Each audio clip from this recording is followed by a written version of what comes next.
to do as a shrine. Speaking during the launch, the Uganda Law Society Vice President Asimwe Anthony stressed that safeguarding the rule of law is not the responsibility of lawyers alone but a shared duty among all the citizens, leaders and institutions. Where the rule of law is weak, societies are prone to arbitrary governance, widespread corruption, and persistent human rights violations. It is therefore essential that the health of the rule of law be regularly assessed, not only through domestic reflection, but also by independent international benchmarks. That is why, as a country, we are signatory, we are parties to most of those international documents that emphasize promotion and protection of human rights. In the 2024 World Justice Project Rule of Law Index, like Afra said earlier, Uganda was ranked 125th out of 142 countries globally and 26th out of 34 in sub-Saharan Africa, an overall decline from previous years. The launch also featured a panel discussion with the representatives from the Human Rights Commission, the judiciary and the various civil society groups. They raised concerns about the persistent challenges in Uganda's justice system, including the delayed court cases and selective access to justice. Is the issue of the judiciary. How prepared is the judiciary to see that we enforce justice?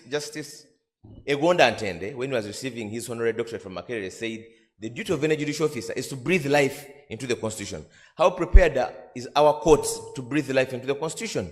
Unfortunately, yes, torture is prevalent in Uganda, and over the years, we have registered above 1,000 people on our centers. We have a number of centers. The ministries, departments, and agencies that have the primary responsibility to ensure that we are meeting these standards sometimes fall short. And for me, that is not the issue, because if there was no falling short, there would be no need for accountability mechanisms. The question that is important for me is, how are we addressing these shortfalls when they happen? Among the most pressing issues highlighted was the increased harassment of the journalists, particularly during the election periods. Stakeholders called on the Uganda Law Society to take a firmer stance on the electoral violations that target the press. Elections again, because of what befell them in the Kawempe North by-elections. So we really have to make this an active thing of everyday talk.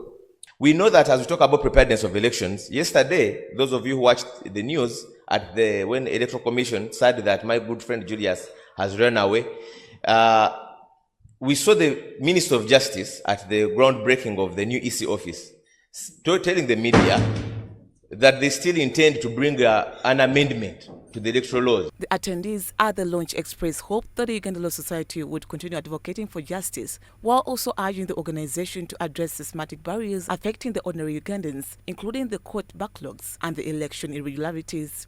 Now the question would be, if you're moving fast to introduce the biometric, whatever you may call it, and you're locking out Ugandans, the diaspora, who contribute, by the way, huge amounts of money and investment in the country, are we really ready for the 2026 general elections? Sometimes they are reactional.